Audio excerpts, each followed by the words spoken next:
Hello, this is Jeanette Horn. Welcome to the Key Performance Ideas webinar on Advanced Financial Master Data Management and Oracle Hyperion Data Relationship Management, MDM and DRM. Our presenter today is Daniel Poon. Daniel has spent 15 years in a broad range of finance roles that span across accounting, financial planning and analysis, and project management disciplines in some of the biggest global companies. He is extremely passionate in engineering and implementing a range of innovative business intelligence solutions. An active speaker at Oracle user groups nationally and key blogger for the Key Performance Ideas blog on enterprise performance management, Daniel recently spearheaded a company-wide data warehouse initiative that included the development of a data governance framework and how master data is managed using Oracle DRM. Daniel is also a certified Oracle Hyperion Planning and S-Base consultant. Thank you so much for joining us today, Daniel. Take it away. Thanks, Jeanette. Thanks for inviting me. Today we're going to be talking about how to deal with advanced master data management on Oracle DRM. As you may know, master data management is very important to organization because of the vast amount of data that they're dealing with. I'd say 10 years ago, we really don't have this issue. But over time, we have a situation where we have more data than we can handle. And therefore, to manage master data becomes an important topic. And Oracle DRM has gained a lot of popularity in recent years, as you may know. And what's happening is that what's important to know that is that you can't just implement a tool without first think about the process that needs to be put in place. What I mean is master data management and that it needs to be put in place. And what's important is that it has to be done right. So today we're going to be talking about how to implement it properly, how to deal with data governance, and then we're going to have that implemented and supported by Oracle DRM. So by the end of this presentation, you'll learn about all the essential ingredients as to how to actually implement it in your place. We will be going through real-life example, and you can then use it in your own environment. So let's get into the presentation. First up, why is master data management important? If you look back at about 10 years, I think most of us would agree that we don't have a lot of data that we have today. And today, obviously, we have no lack of data, and we need to manage it. And in the BI world, you've also hear a buzzwords called, things like one single version of truth. Is that really? So let's look at master data management. If I'm a CFO, which revenue is really the truth? In a very typical mid-sized company, the CFO is likely to have a different number of different groups, the headquarters, the business unit, or the region. And what he's likely to see is that HQ will report a different number than the business unit, than the region. And be it as it may that they come from different systems, they are also reported by different people. Now, why are they different? So going back to the question, is there one version of truth? Well, maybe there are cases for multiple versions, and we look at why things are different. So for example, they may be from various sources. We understand that booking systems versus billing system, they're quite different systems because of timing. Bookings usually come first before billing. So if you're reporting off the two systems, you're obviously going to have different numbers. Different business rules, how people like to roll things up. Because the reports are done by different people, they're likely to have their own rules apply based on what they believe to be the truth. There may be different assumptions. We decide to include certain things or exclude certain things, and that's quite common. timing of reporting. Some people does it weekly, some people does it monthly. Different accuracy rounding. So as you can see, there are a variety of reasons why there's a case for different versions of truth and why master data management could be important. Let's look at, if you haven't grasped what is master data, typically we deal with a lot more on a day-to-day basis with transaction data. That's the things that, for example, the general ledger actuals. And then there's also analytical data, the end product, the reports, the metrics that we tend to measure. What's often forgotten about is the master data that sits behind it. So, for example, you may have a business entity hierarchy, right, and that rolls up your office locations to your various countries before it's rolling up to the region and headquarters. That itself is a business entity hierarchy, and it exists in many, many different places. And this relationship of roll-up is what we call master data, because it describes the data that's underneath. It describes the transactional data or the analytical data. So if you haven't thought about that already, how things are defined on the business rules, how things are being rolled up will obviously affect how you end up reporting. So back to our problem, having different numbers, one of the very common case is that you have different people doing different reports based on different roll-ups and rules. Now, what's the problem here? I mean, we have different systems having different master data. Well,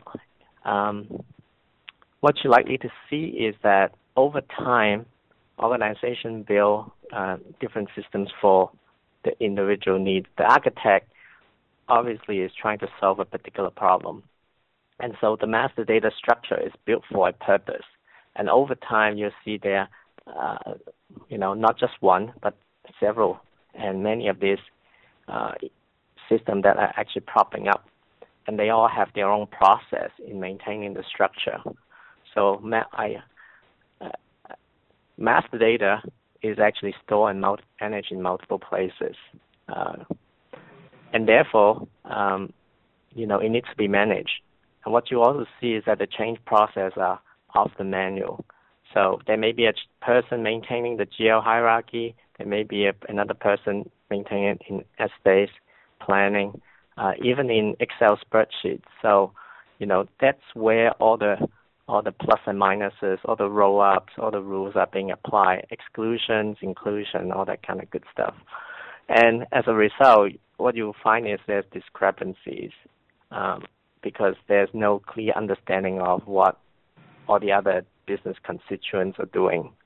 And if we trace, for example, department expenses, that it normally gets created in, for example, Oracle GL for the purpose of capturing expenses.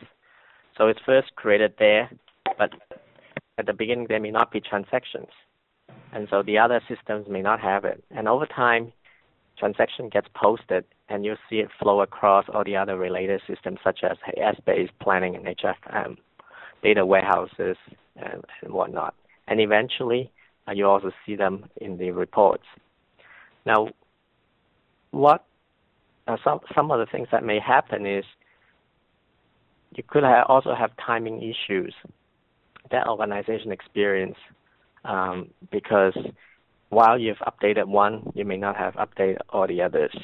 Another thing that may happen is there could be human errors or faults, and so they may be added in the wrong places, causing reporting and reconciliation issues down the road. So as a result, one of the master data management problem that we need to address is this growing pain where, you could have multiple systems not syncing with each other. Their master data definitions, the timing, and all of those need to be synced in order for the reports to work. So we can conceptualize a model here, And I say conceptualize it because this is not the full diagram, and we're going to travel down the journey through this 20 minutes presentation to see how this diagram will evolve to a solution that will address the problem that we've illustrated earlier. So wouldn't it be great, from what we've learned, is having all the master data maintained in one place, and then have it propagate downstream to all the important elements, all the systems that we want to report on. And as a result, people who get reports from these systems should ideally be getting things based on the same rules and structure. So there are a number of benefits for that. One obvious benefit is that the downstream systems will be synced. The problem that we've illustrated of syncing different systems. So those could be solved, and there's productivity gains there. And not to mention, you have less people trying to manage all of this master data, saving the cost. Another benefit is that there's now one place to host all the master data and structure, and one place for people to see it and understand it. So today, let's take an example. If you want to know how a data warehouse report is generated, you likely have to call a data warehouse SQL developer, and then he or she will be able to give you the logic for that report, if you can read his code. With a tool that can perhaps expose you to the logic, you can better understand those reports and actually saving time reconciling differences. At the end of the chain, you also have users getting reports using the same rules. This obviously reduces the chance of reporting different numbers because there are different rules being applied. And, as we go, I want to make a point that the one version of truth is not what we're trying to advocate here, but what we're trying to do is get away from having the madness of having multiple definitions in many, many different systems down to a manageable few, perhaps two or three or four, so that people can comprehend those differences. One of the clients we worked on, as we were doing our discovery phase, is that we found, over 20 definitions of product revenue. And I think that's pretty typical as a company grow, so you can imagine how people, if they talk about product revenue, which one are they really talking about? Because inevitably, they're actually talking in different languages. So now, the reason why I said this isn't a complete diagram, there are other elements to consider. So we kind of touch on a tool that actually propagates the downstream so that we can do report. But we also have an element on the upstream that we need to consider. So what I want to talk to you about is the element of data governance. Now, data governance is actually important because even though if we put a tool in place that does the syncing that we've illustrated as part of the problem, if we don't apply rules to the master data, you could still end up having a lot of issues. One example I can recall is there is a client that we worked on that has a department code segment that's 4-digit long. And over time, they have almost 8,000 department codes. So needless to say, they have an issue with running out of numbers because you have 4-digit and you're trying to fit only up to 9,000 codes and you've already got 8,000. And not to mention they have a problem with ranges. You want to put departments in specific ranges and they're running out. And then not to mention, with more codes requires more processing for reports, for all sorts of things. So we need a way to manage, things like departments, products, customers, entities, locations, all these kind of different things So what we're advocating is a system of people and processes, which we call data governance. Data governance is, as we see here, is a system of decision-making rights and accountabilities for information-related processes. What it does is it describes the actions of what information, when, and under what circumstances and methods to apply when we're making changes. So what we're trying to do is have a way to proactively create and align other rules. We want to resolve issues. We want to protect the different constituents. So while you decided, hey, this is a good idea that we manage all the master data in one place for all the different systems, don't forget there are different people involved here, and they all have a vested interest, and they want to do certain things. Quite often, we see conflicts, and we need to be able to resolve those. Let me drill into a little bit more on data governance. So here's a typical framework of data governance. First, we need to have a guiding principle, like a mission statement. We need to have the right people involved to make the decisions. So there's a decision-making bodies that we need to form, to put together. We need to set a framework on how the decision rights actually apply. So quite often we see requests coming in. Somebody says, I want to add 5 to 10 departments because a VP needs it. And often that the IT and the finance team don't really understand what these requests are actually trying to do, and in turn could create more problems. So if you say, okay, I want to create 10 departments and a certain needs it, how are you going to say no, even if you know they may be creating some other potential problems? So what data governance does is that it will actually provide a forum for you to have that discussion take place without fearing organizational politics. And not to mention, we need governance mechanisms, tools that can help us. So for example, Oracle DRM to manage the master data. We need a way to figure out the exception process. We may need a workflow tool to manage all the requests and approval. We may need other IT-related tools to put in place. So all of this will help us to enforce, whatever that the policies may be.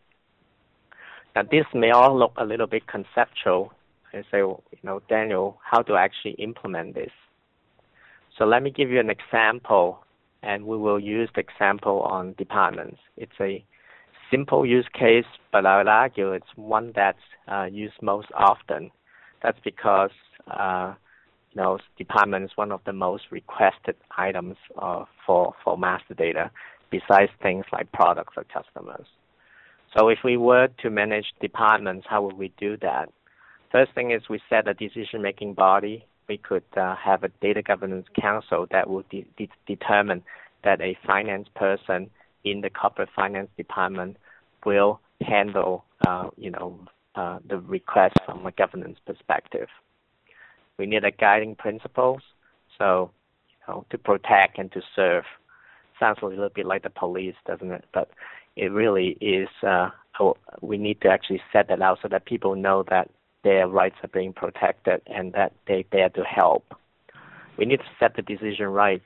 So here is really the importance of putting the policies and procedures in place.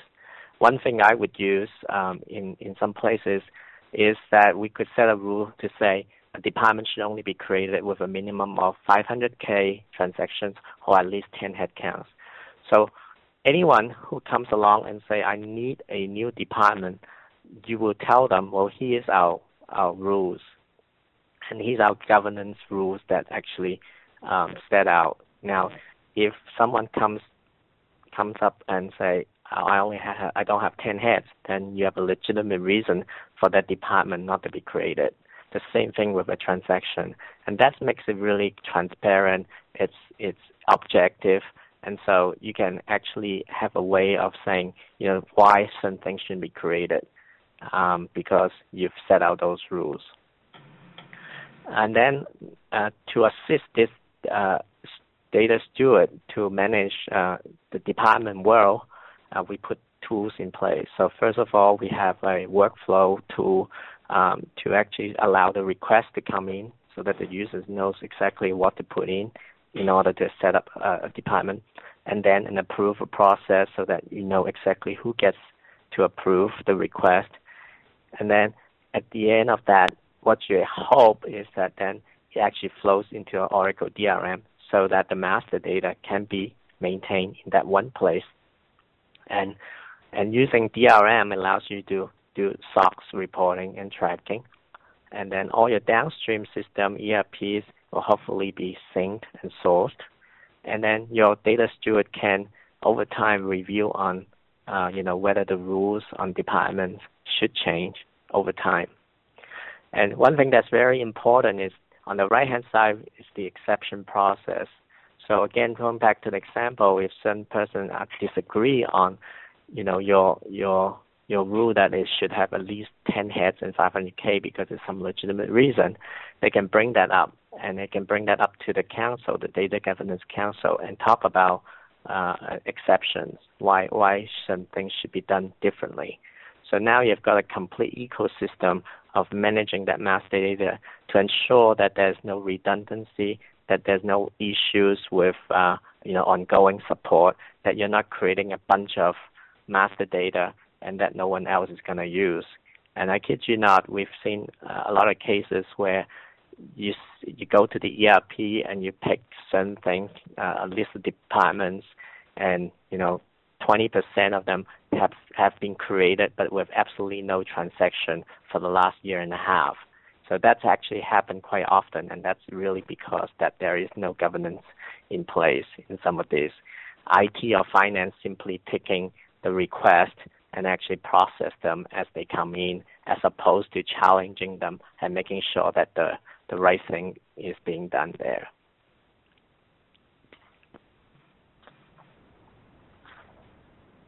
Okay. Now So after all is said and done, what else is there?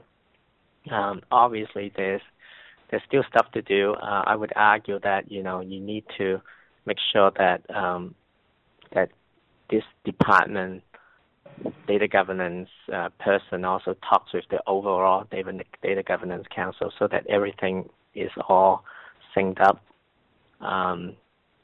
You need to make sure that there's metrics. So, if based on the rules, no one can create any departments from that point onwards, that's not a good thing. If based on the rules, we're creating 1,000 departments a month, that's also a bad thing. So you can actually have some fairly simple metrics to actually measure how things are going. And obviously, you need to review the decision-making authority from time to time. You need to engage with stakeholders and provide some communication and roadmaps. So these are all important stuff as part of the making sure that data governance will work for you. So following from an early diagram, we now have a little bit more complete of a best practice solution. First of all, we have a data governance framework that handles the request, the things that come in for people that they want to do with master data, and we know exactly how to deal with them.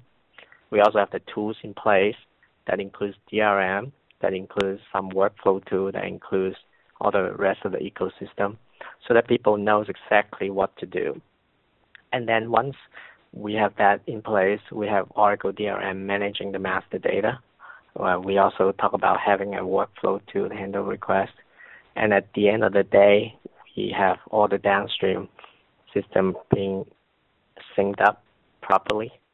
And then we have people on the right-hand side getting reports, presumably from a much better system of managing master data. And therefore, my numbers is expected to be explainable, that people can comprehend to, that people can understand what the rules, what the business rules that are being applied. So we're not here to talk about Oracle DRM, so we're not doing a demo here. But those of you, if you're interested, you can contact a company and we can schedule one for you.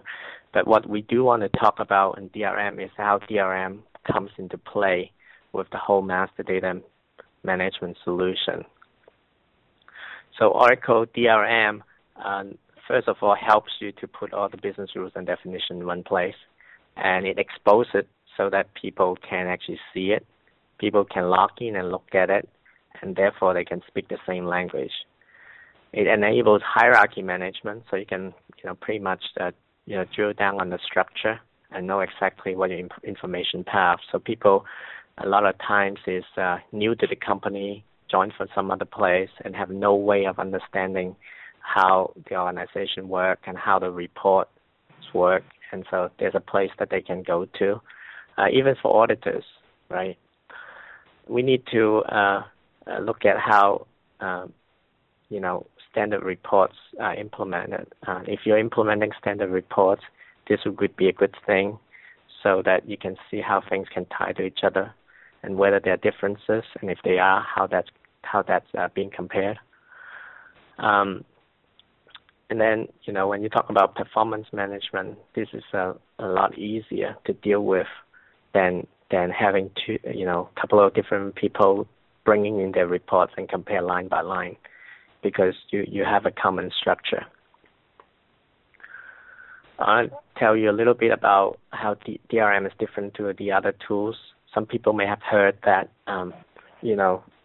we have EPMA or we have SBase to manage hierarchies and rules. And DRM is a little bit better in a number of respects. First of all, you can keep versions. So, in all the other tools, once you've made changes to a hierarchy, it's done, and that's your latest version. So you can never go back. You can also do comparisons. So if I have, two hierarchies for certain reporting needs, maybe for organization, maybe for region, I can actually make a comparison very quickly and actually be able to tell, hey, this one is different to the other one because of five members that are here and not there. Now, that's a lot easier to do than comparing reports again. We can put in validation and verification so that when we actually update the downstream systems, we actually put in the right prefix and suffix, and not having things like, for example, SBase requires the name and the description to be unique, and those are the things that can actually happen before we actually upload to the downstream system, because you don't want that problem to occur, as we go down. SOX compliance. A lot of people, before using DRM have been used to keeping email. So if I request a department, I would actually keep email all the way from cradle to grave, all the approvals.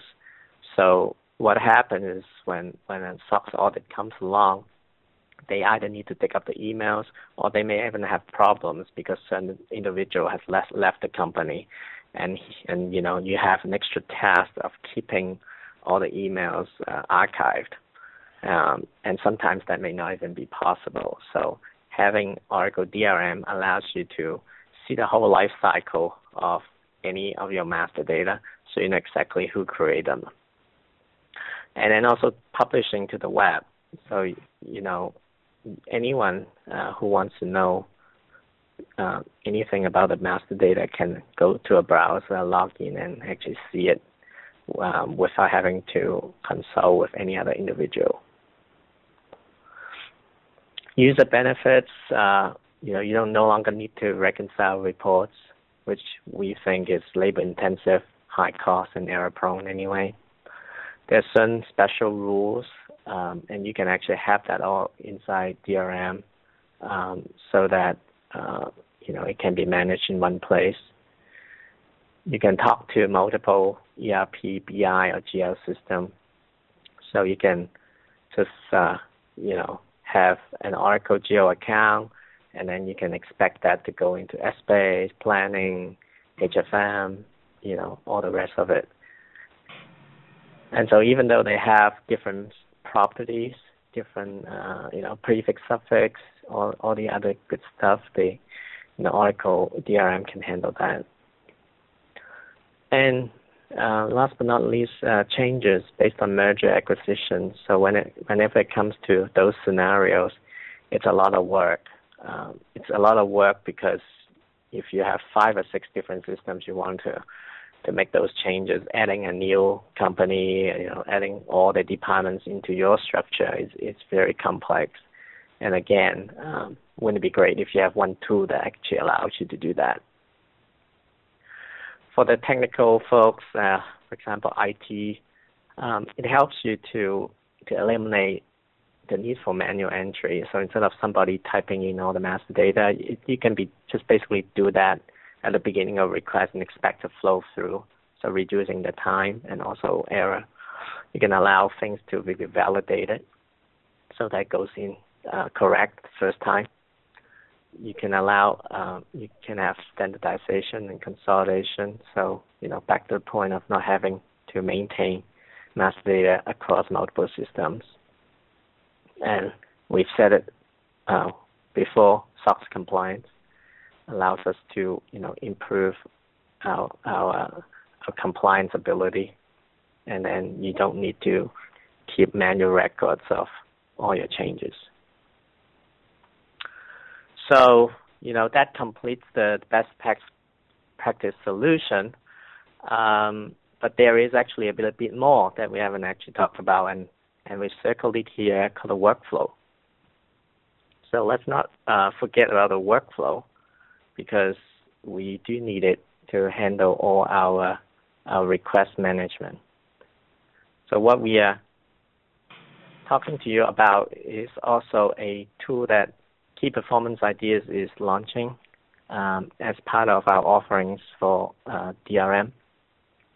So typically we go to various different clients, and they have decided to implement DRM.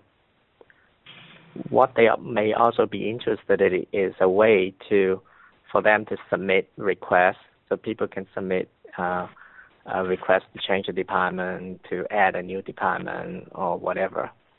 And they want to be able to have a workflow that actually works with that. In a typical IT model, you have a help desk system. Most people have a help desk system.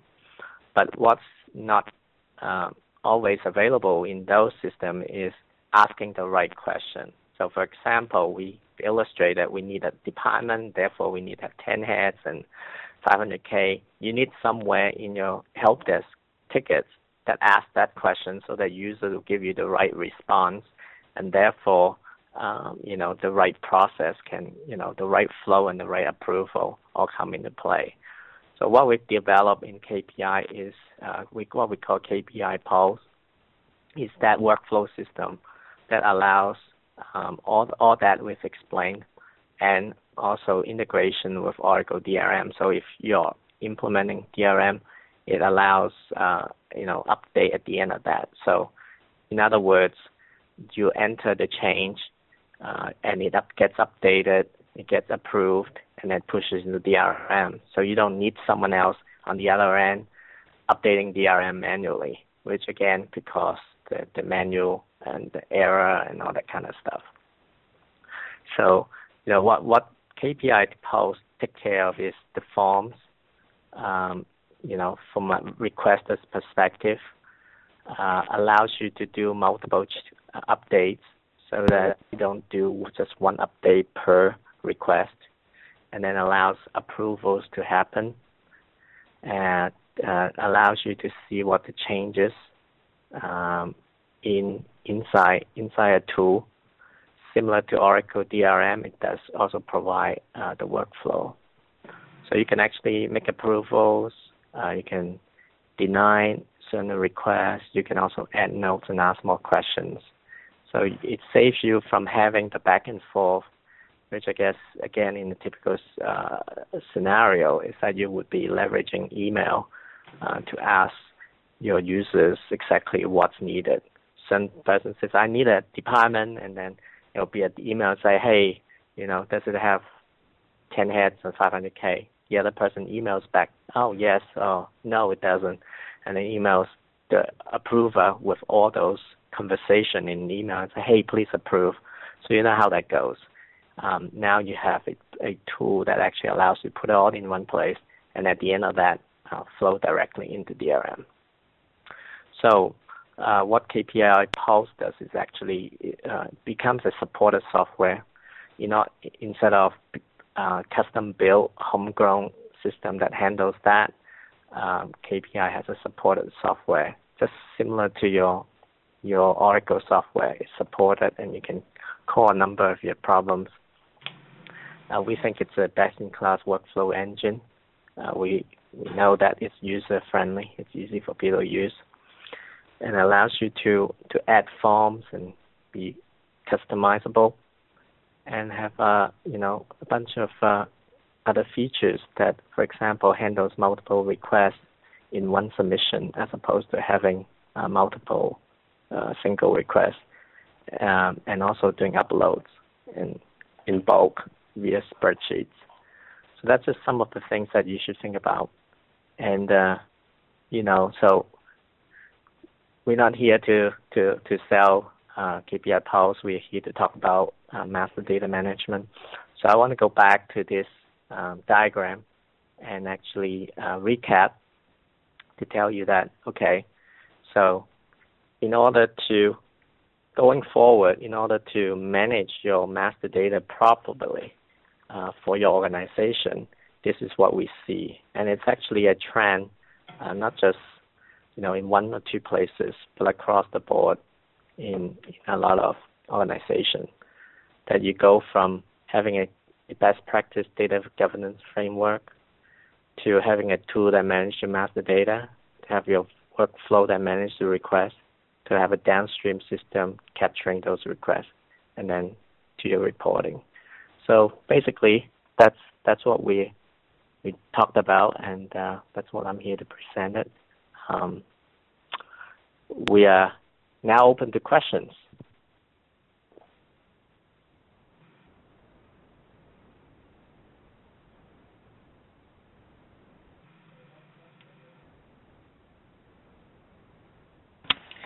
If you want to ask a question, please go to your chat screen and send your question directly to the presenter, Daniel.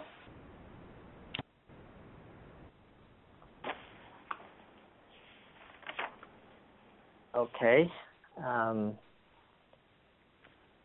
Let's see. I need to see the chat going.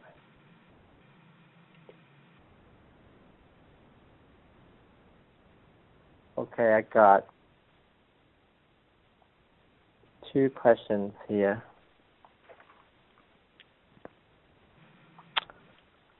First one, why do we need KPI Pulse? Isn't DRM a workflow tool also?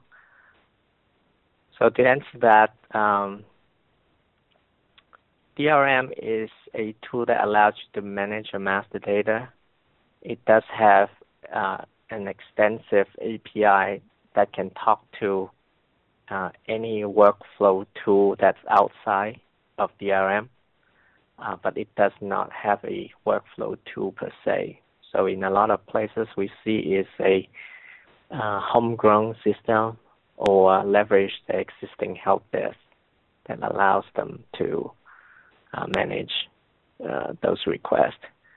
So I think that's why we see this as a additional capability, that we've been doing this for a while, that we see the same issue place to place.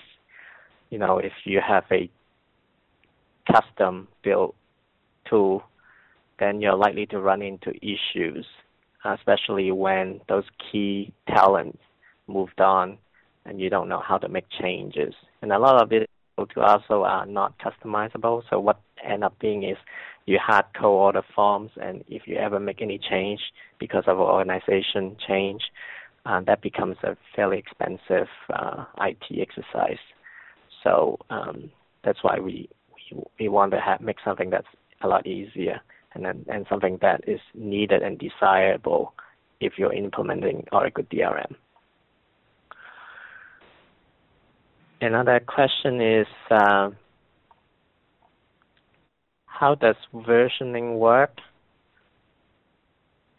In DRM, versioning works, I guess it works internally. It's basically has the ability for you to basically select a date and roll back at any time. So it's really quite cool. It's virtual.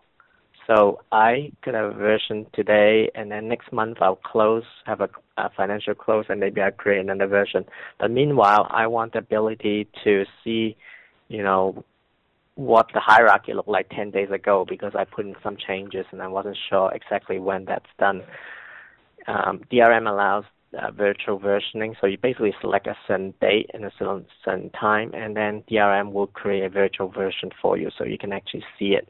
And then after that, you can actually make comparisons. So then you can immediately see what the difference is between the existing version and the virtual version that you have selected.